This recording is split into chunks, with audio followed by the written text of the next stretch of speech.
അപ്പോഴേ 22 ദിവസത്തെ ലീവും കഴിഞ്ഞ് അച്ഛൻ നാളെ തിരിച്ച് സൗദിക്ക് പോവാണ്. അപ്പോൾ അതിൻ്റെ പാക്കിങ്ങിലാണ് എല്ലാവരും. അവൻ കുറച്ച് സാധനങ്ങൾ ഇപ്പോൾ തലേന്ന് പാക്ക് ചെയ്ത് വെച്ചാലേ ശരിയാവത്തുള്ളൂ. അന്നേരം പിറ്റേന്ന് പാക്ക് ചെയ്യാനിരുന്നാൽ ശരിയാവത്തില്ല, സമയവും കിട്ടത്തില്ല. പിന്നെ ഓരോന്നോരോന്ന് പാക്കിങ് എന്ന് പറയുമ്പോൾ കുറേ ഉണ്ടല്ലോ. അങ്ങനെ കുറച്ച് ഞാനിവിടെ മീനച്ചാറും ചമ്മന്തിപ്പൊടിയും ഉണ്ടാക്കി, കൊഞ്ചിൻ്റെ ചമ്മന്തിപ്പൊടിയും ഉണ്ടാക്കിയുള്ളായിരുന്നു. അവൻ പിന്നെ കുറച്ച് ചിപ്സ് അലുവായൊക്കെ ബേക്കറിയിൽ നിന്ന് മേടിച്ച് അത് പാക്ക് ചെയ്ത് വെച്ചു. പിന്നെ വേറൊരു കൂട്ടുകാരൻ്റെ വീട്ടിൽ നിന്ന് കുറച്ച് സാധനം ഉണ്ടായിരുന്നു, അതും എല്ലാം പാക്ക് ചെയ്ത് വെച്ചിട്ടുണ്ട്. അപ്പം ഈ മീനച്ചാർ എന്നൊക്കെ പറഞ്ഞു കഴിഞ്ഞാൽ ഇച്ചിരി എണ്ണ കൂടുതൽ ചേരുന്ന സാധനമായതുകൊണ്ട് എണ്ണ ലീക്കാവാൻ സാധ്യതയുണ്ട്. അങ്ങനെ നല്ലോണം പ്ലാസ്റ്റിക്കൊക്കെ ഇട്ട് പൊതിഞ്ഞാലേ അത് അങ്ങനെ ഇരിക്കത്തുള്ളൂ, ലീക്കാവാതിരിക്കത്തുള്ളൂ. അല്ലെങ്കിൽ നമ്മൾ ഈ ഡ്രസ്സൊന്നും അതിനകത്ത് വെക്കുന്നില്ല എങ്കിൽ കൂടിയും ലീക്കായി കഴിഞ്ഞാൽ പിന്നെ വേറെ സാധനത്തിലൊക്കെ ആവത്തില്ല. അങ്ങനെ ആദ്യത്തെ വട്ടം കൊണ്ടുപോയപ്പോൾ ഇങ്ങനെ ലീക്കായിട്ടുണ്ട്. പിന്നെ കുഴപ്പമില്ലായിരുന്നു. പിന്നെ നമ്മുടെ ചമ്മന്തിപ്പൊടി ഉണ്ടല്ലോ, ചമ്മന്തിപ്പൊടി നമ്മൾ വാങ്ങിച്ച ഡപ്പ ഉണ്ടല്ലോ, ഡപ്പ വലുതായിപ്പോയി.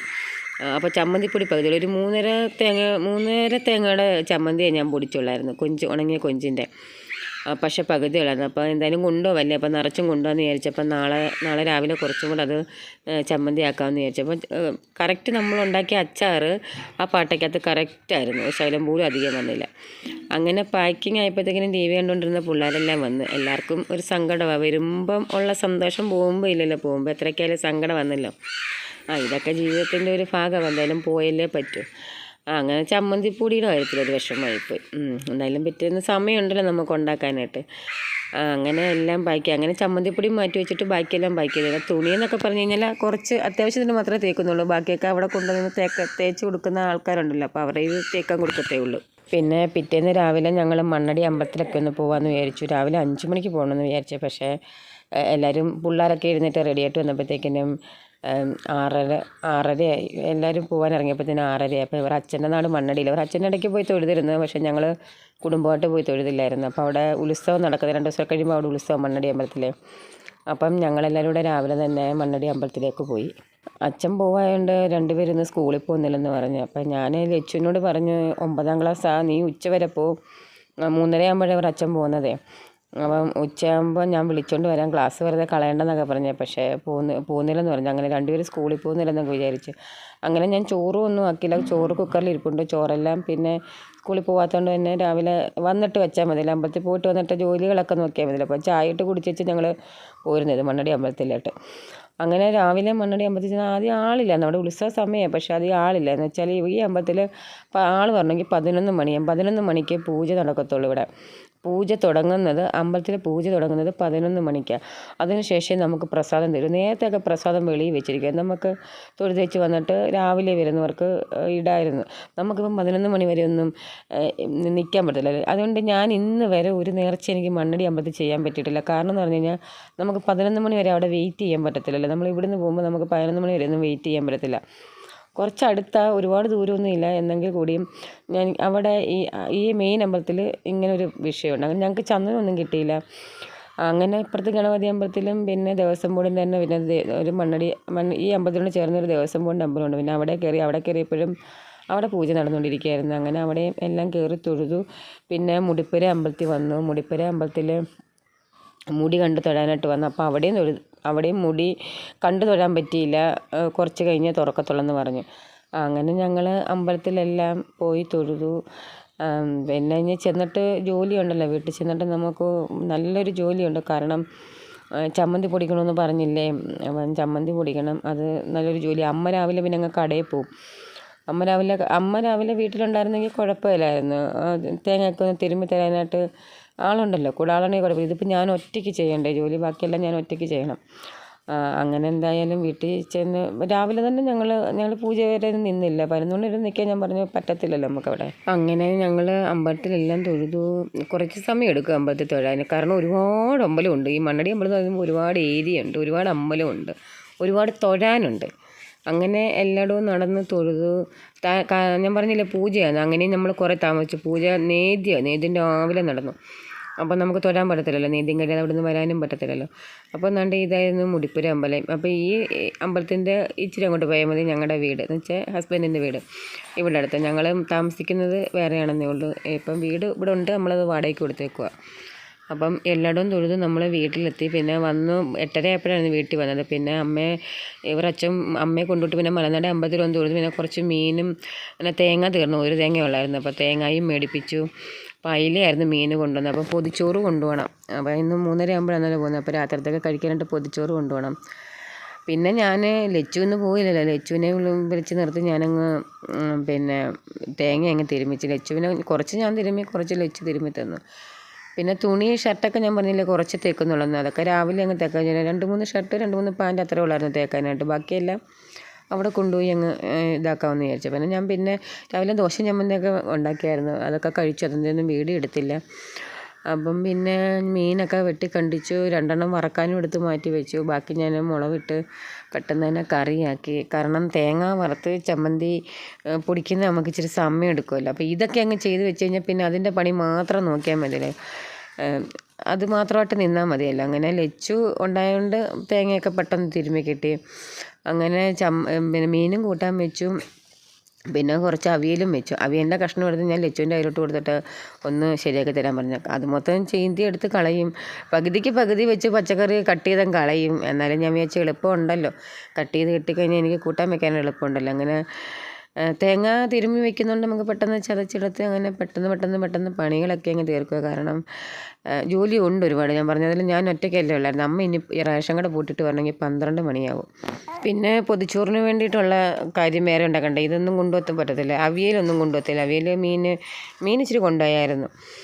പിന്നെ അതിന് ചമ്മന്തിയൊക്കെ അരയ്ക്കണം, മുട്ട പൊരിക്കണം, അങ്ങനെയൊക്കെ ഉണ്ടായിരുന്നു. പിന്നെ ഞാൻ പറഞ്ഞില്ല ലച്ചുവിൻ്റെ ഈ പച്ചക്കറി എടുത്തില്ല. ലച്ചുവിന് മൊശടി പിടിച്ചിരുന്ന് ചെയ്യട്ടെ, ഇതൊന്നും ഇപ്പം ഇഷ്ടമല്ല. കൊച്ചുനാളിൽ പറയുമായിരുന്നു, ഞാൻ പച്ചക്കറി എടുക്കും പറയായിരുന്നു, ഇനിയുണ്ട് അമ്മേ ഞാൻ എടുത്ത് തരാമെന്ന് എന്ന് പറഞ്ഞുകൊണ്ടിരുന്നവളെ ഇപ്പം ചെയ്യാൻ ഈ മടിക്കുന്നത്. അന്ന് നമ്മുടെ ഒടിഞ്ഞു വീണ കൊലയായിട്ട് അത് പഴുത്ത് തുടങ്ങി. പാളയംകുടം പഴവ, അതിന് എന്ത് ചെയ്യുമെന്നറിയത്തില്ല, ഒറ്റയടിക്ക് ഇപ്പം അങ്ങ് പഴുക്ക്. ആർക്കെങ്കിലുമൊക്കെ എടുത്ത് കൊടുക്കാം. പാവം നമ്മുടെ ആഷ്മി വാർത്ത കണ്ടുകൊണ്ടിരിക്കുക കേട്ടോ. നേരത്തെ കോമഡിയും റീൽസൊക്കെ കണ്ടുകൊണ്ടിരുന്നപ്പോൾ ഇവർ അച്ഛൻ വഴക്ക് എപ്പോഴും അത് തന്നെ കണ്ടുകൊണ്ടിരിക്കുക. അങ്ങനെ ഇവർ അച്ഛൻ വഴക്ക് പറയും. ഞാൻ ഇടയ്ക്കൊക്കെ വാർത്തകളും കാണണം, പിള്ളേർ വാർത്ത കാണണം, പത്രം വായിക്കണം, അതൊക്കെ ചെയ്യണം. അങ്ങനെ വാർത്തയും കണ്ടുകൊണ്ടിരിക്കുക ആഷ്മി. ലച്ചു വാർത്ത വെച്ചപ്പോഴേ എഴുന്നേറ്റ് പോയി. അങ്ങനെ എനിക്ക് മീൻ കൂട്ടാനുമായി അവിയലുമായി. പിന്നെ ഞാൻ ഇവിടെ മെഴുക്കുവരട്ടിക്കുള്ള ഉണ്ടെന്ന് ഞാൻ വിചാരിച്ചു പോയി കേട്ടോ. അപ്പോൾ പിന്നെ ഞാൻ പെട്ടെന്ന് അമ്മയോട് വിളിച്ചോണ്ട് 12 മണിക്ക് കട അടച്ചിട്ട് വരുമ്പം പയറോട് വാങ്ങിച്ചുകൊണ്ട് പോരെ. അങ്ങനെ പയറും മേടിച്ചുകൊണ്ട് വന്ന് പയറും മെഴുക്ക് പുരട്ടി. പിന്നെ കുറച്ച് ചുട്ടരച്ച് ചമ്മന്തി അരച്ചു, അതിലൊക്കെ വറുത്ത് വെച്ചു.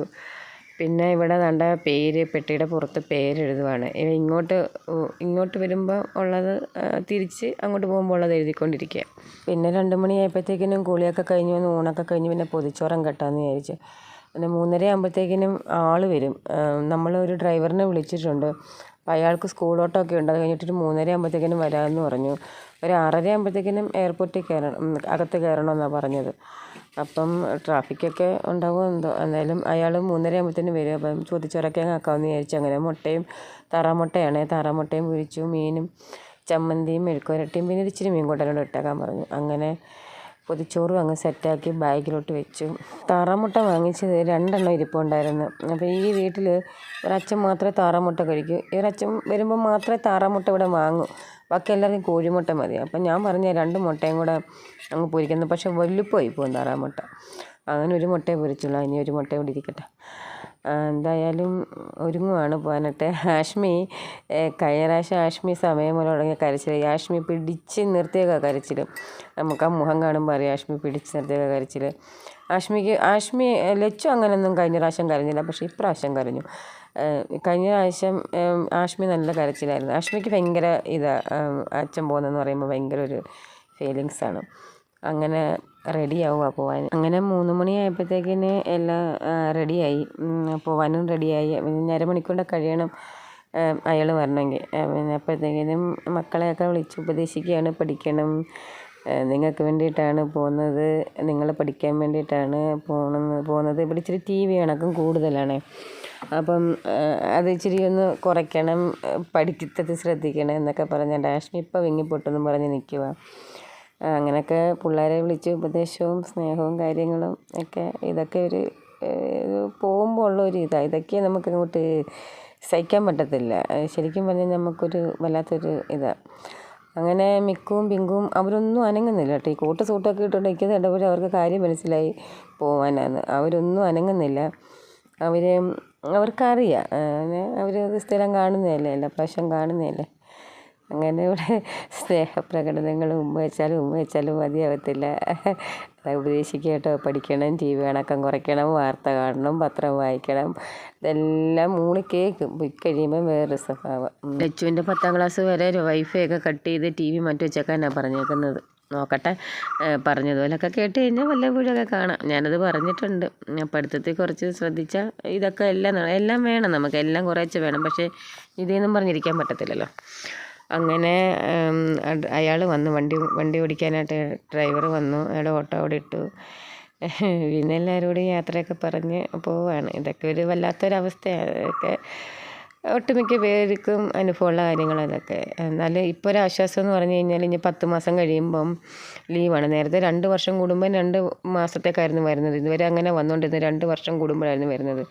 ഇതിപ്പോൾ ഇപ്രാവശ്യം ഇങ്ങനെ വന്നുകൊണ്ട് അടുത്ത 10 മാസം കഴിയുമ്പോൾ അടുത്ത 2 മാസത്തെ ലീവാണ്. അപ്പോൾ ഇനി 10 മാസം കഴിഞ്ഞാൽ വരാൻ പറ്റുമല്ലോ എന്നുള്ളൊരു സന്തോഷമുണ്ട്. പിന്നെ പോയല്ലേ പറ്റൂ. പക്ഷേ ഇപ്രാവശ്യം ലച്ചു ഭയങ്കര കരച്ചിലായിരുന്നു കേട്ടോ. പോയി കഴിഞ്ഞപ്പോൾ കണ്ണുനീര് തുടയ്ക്കുന്നത്. എനിക്ക് ആദ്യം അത് വീഡിയോ എടുക്കാൻ പറ്റിയില്ല. കരയുന്ന വീഡിയോ എടുക്കാൻ ഭയങ്കര കരച്ചിലായിരുന്നു ലച്ചു.